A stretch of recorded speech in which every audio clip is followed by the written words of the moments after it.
Акція зі збору коштів для українських військовополонених моряків стартувала у Європі. Ініціював її політемігрант з Росії, який нині мешкає у Чехії, Антон Літвін. До нього долучилися українські та російські правозахисники.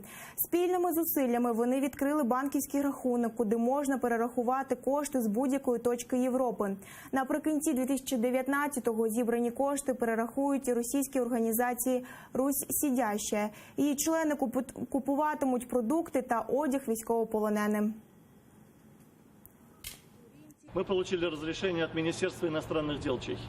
Мы собрали кучу справок от таможни, от налоговых органов о том, что у нас нет никаких задолженностей. Мы получили окончательное разрешение от магистрата Праги на то, что мы можем собирать деньги для перевода их в Российскую Федерацию.